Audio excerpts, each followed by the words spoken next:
ഒരൊറ്റ കാർ ചെയ്യുമ്പോൾ നിങ്ങളുടെ പ്രോഫിറ്റ് മാർജിൻ 50% മുതൽ 60% വരെയാണ്. മാസത്തിൽ വെറും 8 കാറുകൾ മാത്രം കിട്ടിയാൽ പോലും വാടകയും സ്റ്റാഫ് ശമ്പളവും കഴിഞ്ഞ് 80,000 രൂപ മുതൽ 1.2 ലക്ഷം രൂപ വരെ നിങ്ങളുടെ കയ്യിൽ നെറ്റ് പ്രോഫിറ്റായി ബാക്കി കിട്ടും. ഇതാണ് ഇൻവിസിബിൾ എന്ന് വിളിക്കാവുന്ന എന്നാൽ കോടികൾ മറിയുന്ന ഒരു മേഖല. Customized packaging and eco friendly box manufacturing. Plain kraft paper box ഉണ്ടാക്കാൻ പോകുന്ന ആകെ ചിലവ് 8 മുതൽ 12 രൂപ വരെയാണ്. എന്നാൽ ഒരു പുതിയ ബ്രാൻഡിന് അവരുടെ ലോഗോ പ്രിന്റ് ചെയ്ത് കസ്റ്റമൈസ് ചെയ്ത് നൽകുമ്പോൾ ഒരു ബോക്സിന് നിങ്ങൾക്ക് 30 മുതൽ 45 രൂപ വരെ വാങ്ങാം. കയ്യിൽ 10 ലക്ഷം രൂപയുടെ സേവിങ്സ് ഉണ്ട്. ജോലി രാജിവെച്ച് സ്വന്തമായി ഒരു ബിസിനസ് തുടങ്ങണം, അല്ലെങ്കിൽ ഗൾഫിലെ പ്രവാസമൊക്കെ അവസാനിപ്പിച്ച് നാട്ടിൽ സ്ഥിരമാകണം. ഇങ്ങനെ ഒരു ചിന്തയുമായി നടക്കുന്ന ഒരുപാട് പേർ നമുക്കിടയിലുണ്ടല്ലേ? നിങ്ങൾ അങ്ങനെ ഒരാളാണെങ്കിൽ, ഇനി നിങ്ങളുടെ പരിചയത്തിൽ അങ്ങനെ ഒരാളുണ്ടെങ്കിൽ ഈ വീഡിയോ എന്തായാലും കാണണം. അപ്പോൾ പറഞ്ഞു വന്നത് 10 ലക്ഷം രൂപയ്ക്ക് ചെയ്യാവുന്ന ബിസിനസ് വല്ലതും നോക്കിയാലോ എന്നാണ്. 10 ലക്ഷം രൂപ വെച്ച് തുടങ്ങാവുന്ന ബിസിനസ് ഐഡിയ തിരയുമ്പോൾ ഭൂരിഭാഗം പേരും പോയി വീഴുന്നത് ഒന്നുകിൽ സൂപ്പർ മാർക്കറ്റുകളിലാണ്, അല്ലെങ്കിൽ ഡ്രൈ ഫ്രൂട്ട്സ് പാക്കിങ്ങിലോ തുണിക്കടകളിലോ ആണ്. പക്ഷേ അതിനും അപ്പുറത്തേക്കൊന്ന് നോക്കാനാണ് ഇങ്ങനൊരു വീഡിയോ ചെയ്യാമെന്ന് ഓർത്തത്. അപ്പോൾ നമ്മൾ പറഞ്ഞ തരം സിമ്പിൾ ബിസിനസ്സുകൾ നോക്കിയാൽ ഉണ്ടാവുന്ന പ്രധാനപ്പെട്ട ഒരു കാര്യം എന്താണെന്നോ? മിക്കവരും നോക്കുന്നത് ഡിമാൻഡ് മാത്രമാണ്. ബിസിനസിന്റെ പ്രോഫിറ്റ് മാർജിൻ പൊതുവെ ആരും നോക്കുന്നില്ല. പിന്നെ പൊതുവെ എല്ലാവർക്കും അറിയാവുന്ന ഒരു ബിസിനസ് ആണല്ലോ, അതിൽ ഏകദേശ ധാരണയൊക്കെ ഉണ്ടാവുമല്ലോ എന്നൊരു ചിന്തയും ഇതിനുള്ളിലുണ്ട്. എന്നാൽ ഇന്ന് നമുക്ക് ഈ ഫോർമുലയൊക്കെ ഒന്ന് മാറ്റി എഴുതിയാലോ? So welcome to the Profit news.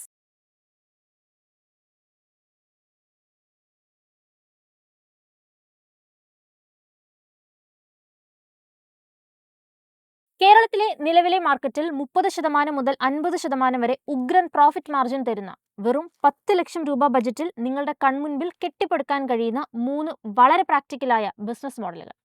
അവയുടെ മെഷീനറി ചെലവ്, ലൈസൻസുകൾ, കസ്റ്റമർ അക്വിസിഷൻ മാർഗങ്ങൾ, റിയൽ നെറ്റ് മാർജിൻ എന്നിവ കൃത്യമായി നമുക്കൊന്ന് ഡീകോഡ് ചെയ്യാം.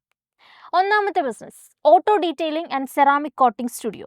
കേരളത്തിലെ ആളുകൾക്ക് വാഹനങ്ങളോടുള്ള ഭ്രമം എത്രത്തോളമാണെന്ന് പ്രത്യേകം പറയേണ്ട ഒരു കാര്യമില്ല.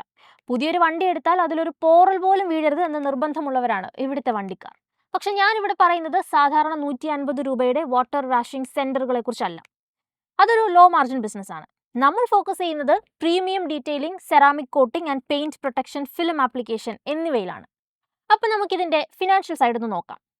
ആദ്യം വേണ്ടത് ഒരു കടമുറിയും അതിനുള്ളിലെ ലൈറ്റിങ്ങുമാണ്. വമ്പൻ ആർഭാടങ്ങളൊന്നും ഇതിനു വേണ്ടി വരില്ല. നല്ല വെളിച്ചം തരുന്ന ട്യൂബ് ലൈറ്റിങ്ങും പൊടി കയറാത്ത രീതിയിലുള്ള ഒരു ഡസ്റ്റ് ഫ്രീ ബേയും റെഡിയാക്കാൻ പരമാവധി ഒരു 3.5 ലക്ഷം രൂപയ്ക്കുള്ളിൽ കാര്യങ്ങൾ ഒതുക്കണം. രണ്ടാമതായി ഇതിനാവശ്യമായ മെഷീനറികളാണ്. ഒരു നല്ല high pressure washer, paint polish ചെയ്യാനുള്ള ഡ്യുവൽ ആക്ഷൻ പോളിഷറുകൾ, സ്റ്റീം ക്ലീനറുകൾ എന്നിവ വാങ്ങാൻ ഏകദേശം 2.5 ലക്ഷം രൂപ വരും. ഇതിനൊപ്പം സെറാമിക് കോട്ടിങ്ങിന് വേണ്ട മികച്ച ക്വാളിറ്റിയുള്ള കെമിക്കലുകളും കോട്ടിംഗ് കിറ്റുകളും ആദ്യഘട്ടത്തിൽ സ്റ്റോക്ക് ചെയ്യാൻ 1.5 ലക്ഷം രൂപയും, നിങ്ങളുടെ ലൈസൻസുകൾക്കും ആദ്യ മാസങ്ങളിലെ മറ്റ് ഓപ്പറേഷണൽ ചെലവുകൾക്കുമായി ഒരു 1.5 ലക്ഷം രൂപയും മാറ്റിവെക്കുക. ഇനി ഇതെല്ലാം കൂടെ ഒന്ന് കൂട്ടി നോക്കിക്കേ. ആകെ വേണ്ട ഇൻവെസ്റ്റ്മെന്റ് കൃത്യം 9 ലക്ഷം രൂപ നമുക്ക് ഒതുക്കി നിർത്താം. ഇനി ഇതിൽ നിന്ന് ലഭിക്കുന്ന ലാഭ കണക്കുകൾ കൂടി ഒന്ന് നോക്കാം. ഒരു കാറിന് ഫുൾ സെറാമിക് കോട്ടിംഗ് ചെയ്യാൻ ഉടമസ്ഥനിൽ നിന്ന് വാങ്ങുന്നത് 18,000 രൂപ മുതൽ 25,000 രൂപ വരെയാണ്. എന്നാൽ ഇതിനാവശ്യമായ കെമിക്കലിന്റെയും ലേബറിന്റെയും ആകെ ചെലവ് വരുന്നത് വെറും 6,000 മുതൽ 8,000 രൂപ വരെ മാത്രം. അതായത് ഒരൊറ്റ കാർ ചെയ്യുമ്പോൾ നിങ്ങളുടെ പ്രോഫിറ്റ് മാർജിൻ 50% മുതൽ 60% വരെയാണ്. മാസത്തിൽ വെറും 8 കാറുകൾ മാത്രം കിട്ടിയാൽ പോലും വാടകയും സ്റ്റാഫ് ശമ്പളവും കഴിഞ്ഞ് 80,000 രൂപ മുതൽ 1.2 ലക്ഷം രൂപ വരെ നിങ്ങളുടെ കയ്യിൽ നെറ്റ് പ്രോഫിറ്റായി ബാക്കി കിട്ടും. ഇനി രണ്ടാമത്തെ ഹൈ മാർജിൻ ബിസിനസ്സിലേക്ക് വരാം. Speciality frozen foods and ready to cook processing. നമ്മുടെ നാട്ടിൽ ഇപ്പോഴത്തെ ലൈഫ് സ്റ്റൈൽ വളരെ വേഗത്തിൽ മാറിക്കൊണ്ടിരിക്കുകയാണ്. ജോലി തിരക്കുള്ള ദമ്പതികളും ചെറുപ്പക്കാരും കഫേകളും ഒക്കെ അടങ്ങുന്ന ഒരു വലിയ ലോകം ഇവിടെയുണ്ട്. അങ്ങനെ വീട്ടിൽ വന്ന് അല്പം പോലും സമയമില്ലാതെ പാചകം ചെയ്യാൻ ബുദ്ധിമുട്ടുന്നവർക്ക് വേണ്ടിയാണ് ഈ മോഡൽ. ഇവിടെ നിങ്ങളൊരു റീറ്റെയിൽ കട തുറക്കുകയല്ല ചെയ്യുന്നത്, മറിച്ച് ക്ലീൻ ചെയ്ത്, കട്ട് ചെയ്ത്, മാരിനേറ്റ് ചെയ്ത ഫ്രോസൺ ചിക്കൻ അല്ലെങ്കിൽ മീൻ ഉൽപ്പന്നങ്ങൾ, അതുമല്ലെങ്കിൽ സ്പെഷ്യാലിറ്റി സ്നാക്കുകൾ മാരിനേഷൻ ചെയ്ത് വാക്യൂം പാക്ക് ചെയ്ത് സപ്ലൈ ചെയ്യുന്ന ഒരു ചെറിയ മൈക്രോ പ്രോസസ്സിംഗ് യൂണിറ്റ് സ്ഥാപിക്കുകയാണ്. ഇതിന്റെ ബഡ്ജറ്റ് പ്ലാനിംഗ് എങ്ങനെയാണെന്ന് വെച്ചാൽ, പ്രോസസ്സിങ്ങിനും സ്റ്റോറേജിനും വേണ്ട പ്രധാനപ്പെട്ട കൊമേഴ്ഷ്യൽ ഫ്രീസറുകൾ വാങ്ങാൻ ഒരു 2.5 ലക്ഷം രൂപ നീക്കിവെക്കണം. ഉൽപ്പന്നങ്ങൾ കേടുകൂടാതെ ഇരിക്കാനുള്ള ഇൻഡസ്ട്രിയൽ വാക്യൂം സീലറും നൈട്രജൻ ഫ്ലഷിംഗ് മെഷീനും വാങ്ങാൻ 1.5 ലക്ഷം രൂപയും, നിങ്ങളുടെ ഫുഡ് സുരക്ഷാ ലൈസൻസായ FSSAI, GST, ബ്രാൻഡിംഗ് ബോർഡ് അപ്രൂവലുകൾ എന്നിവയ്ക്കായി 1 ലക്ഷം രൂപയും വേണം. ഇതിനു പുറമെ ആദ്യഘട്ടത്തിലെ റോ മെറ്റീരിയലുകൾക്കും വാക്യൂം പാക്കിംഗ് പൗച്ചുകൾക്കുമായി 2 ലക്ഷം രൂപയും, നിങ്ങളുടെ ആദ്യ ഡെലിവറി സജ്ജീകരണങ്ങൾക്കും ബാക്കി വർക്കിംഗ് ക്യാപിറ്റലിനുമായി 2 ലക്ഷം രൂപയും മാറ്റിവെച്ചാൽ കൃത്യമായി 9 ലക്ഷം രൂപയിൽ ഈ ബിസിനസ് നമുക്ക് സ്റ്റാർട്ട് ചെയ്യാം. ഇവിടെ എന്തുകൊണ്ടാണ് ലാഭം കൂടുതൽ എന്ന് ചോദിച്ചാൽ, നിങ്ങൾ നേരിട്ട് പബ്ലിക്കിന് വിൽക്കുന്നതിനേക്കാൾ നിങ്ങളുടെ പ്രദേശത്തുള്ള 20 മുതൽ 30 കഫേകളുമായും ബേക്കറികളുമായും ടൈപ്പ് ഉണ്ടാക്കുകയാണ് വേണ്ടത്. അവരിലേക്ക് ദിവസവും ബൾക്കായി സപ്ലൈ ചെയ്യാം. റോ മെറ്റീരിയൽ ബൾക്കായി എടുക്കുമ്പോൾ ഉണ്ടാവുന്ന താങ്ങാവുന്ന വിലയും വാക്വം പാക്കിംഗ് വഴി ഷെൽഫ് ലൈഫ് കൂട്ടുന്നതും കാരണം ഇതിൽ 35% മുതൽ 45% വരെ പ്രോഫിറ്റ് മാർജിൻ സുഖമായി നിലനിർത്താം. കടമുറിയുടെ വൻ വാടകയോ ഇന്റീരിയർ അലങ്കാരങ്ങളോ ഇതിനാവശ്യമില്ല എന്നതാണ് ഏറ്റവും വലിയ ഗുണം. മൂന്നാമത്തെ ബിസിനസ്, ഇതാണ് ഇൻവിസിബിൾ എന്ന് വിളിക്കാവുന്ന എന്നാൽ കോടികൾ മറിയുന്ന ഒരു മേഖല. Customized packaging and eco friendly box manufacturing. കേരളത്തിന്റെ ഇന്നത്തെ സ്ഥിതി വെച്ച് തന്നെ നമുക്കിതൊന്ന് നോക്കാം.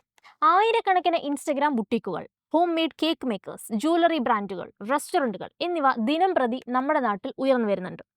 അവർക്കെല്ലാം അവരവരുടെ ലോഗോ അടിച്ച സ്പെഷ്യൽ ബോക്സുകളും പേപ്പർ ബാഗുകളും വേണം. വൻകിട പ്രിന്റിംഗ് പ്രസ്സുകൾ 5000 അല്ലെങ്കിൽ 10000 എണ്ണത്തിന് താഴെ ഓർഡറുകൾ പൊതുവെ എടുക്കാറില്ല. ഇവിടെയാണ് നിങ്ങളുടെ അവസരം. 200 എണ്ണവും 500 എണ്ണവും ചോദിച്ചു വരുന്ന ചെറുകിട സംരംഭകർക്ക് കസ്റ്റമൈസ്ഡ് ബോക്സുകൾ നിർമ്മിച്ചു നൽകുക. ഇതിന്റെ ഇൻവെസ്റ്റ്മെന്റ് റൗണ്ട് നോക്കുകയാണെങ്കിൽ ബോക്സുകൾ മുറിക്കാനും പേപ്പർ ബാഗുകൾ ഉണ്ടാക്കാനുമുള്ള ഒരു semi automatic die cutting machine ഏകദേശം 3.5 ലക്ഷം രൂപ വരും. ഇതിൽ ലോഗോ പ്രിന്റ് ചെയ്യാനും ഫോയിൽ സ്റ്റാമ്പിങ്ങിനുമുള്ള പ്രിന്റിംഗ് യൂണിറ്റുകൾക്ക് 1.5 ലക്ഷം രൂപയും തുടക്കത്തിൽ വേണ്ട ബോക്സ് നിർമ്മാണത്തിനുള്ള ക്രാഫ്റ്റ് പേപ്പർ, കാർഡ്ബോർഡ് സ്റ്റോക്കുകൾ, ഗ്ലൂ എന്നിവ വാങ്ങാൻ 2 ലക്ഷം രൂപയും മാറ്റിവെക്കുക. ബാക്കി വരുന്ന 2 ലക്ഷം രൂപ നിങ്ങളുടെ ചെറിയ വർക്ക് സ്പേസ് വാടകയ്ക്ക് എടുക്കാനും മറ്റ് പ്രതിമാസ ചെലവുകൾക്കുമായി ഉപയോഗിച്ചാൽ ഈ മൂന്നാമത്തെ ബിസിനസ്സും കൃത്യം 9 ലക്ഷം രൂപയിൽ നമുക്ക് തുടങ്ങി വെക്കാം. ഇനി ഇതിന്റെ ഏകദേശ ലാഭം കൂടി പറഞ്ഞു തരട്ടെ. ഒരു പ്ലെയിൻ ക്രാഫ്റ്റ് പേപ്പർ ബോക്സ് ഉണ്ടാക്കാൻ പോകുന്ന ആകെ ചെലവ് 8 മുതൽ 12 രൂപ വരെയാണ്. എന്നാൽ ഒരു പുതിയ ബ്രാൻഡിന് അവരുടെ ലോഗോ പ്രിന്റ് ചെയ്ത് കസ്റ്റമൈസ് ചെയ്ത് നൽകുമ്പോൾ ഒരു ബോക്സിന് നിങ്ങൾക്ക് 30 മുതൽ 45 രൂപ വരെ വാങ്ങാം. അതായത് ഇവിടെ ലഭിക്കുന്നത് 40% മുതൽ 50% വരെ നിങ്ങൾക്ക് ലാഭമാണ്. ക്ലയന്റുകൾ കൂടുന്തോറും ഈ ബിസിനസിന്റെ റെഗുലർ റീ ഓർഡറുകൾ മാസാമാസം നിങ്ങളെ തേടിയെത്തുകയും ചെയ്യും. 10 ലക്ഷം രൂപ എന്നത് ഒരു ചെറിയ തുകയൊന്നുമല്ല. അത് വെറുതെ ഏതെങ്കിലും കേട്ടുകേൾവിയുള്ള ബിസിനസ്സിൽ കൊണ്ടുപോയി ഇട്ട് നഷ്ടപ്പെടുത്തരുത്. ഹൈ മാർജിൻ തരുന്ന നമ്മൾ ഇന്ന് പറഞ്ഞ സെറാമിക് കോട്ടിംഗ് സ്റ്റുഡിയോയോ ഫ്രോസൺ ഫുഡ് പ്രോസസ്സിങ്ങോ കസ്റ്റമൈസ്ഡ് പാക്കേജിങ്ങോ ഇനി ഇതൊന്നുമല്ലാത്ത നിങ്ങളുടെ അഭിരുചിക്കും നിങ്ങളുടെ ഏരിയയിലെ ഡിമാൻഡിനും അനുയോജ്യമായത് ഏതെങ്കിലുമോ കൃത്യമായി പഠിച്ച് തിരഞ്ഞെടുക്കുക. കുറച്ചുകൂടി ബഡ്ജറ്റ് നിങ്ങൾക്ക് കൂടുതലുണ്ടെങ്കിൽ കമൻറ്റ് ചെയ്യാൻ മറക്കരുത്. അതിനുള്ള ബിസിനസ് ഐഡിയാസ് തപ്പിയെടുത്ത് ഞാൻ അടുത്ത വീഡിയോയിൽ വരാം. ഒപ്പം ഇന്നത്തെ കോണ്ടന്റ് ഇഷ്ടമായാൽ please do like, share and subscribe to the channel.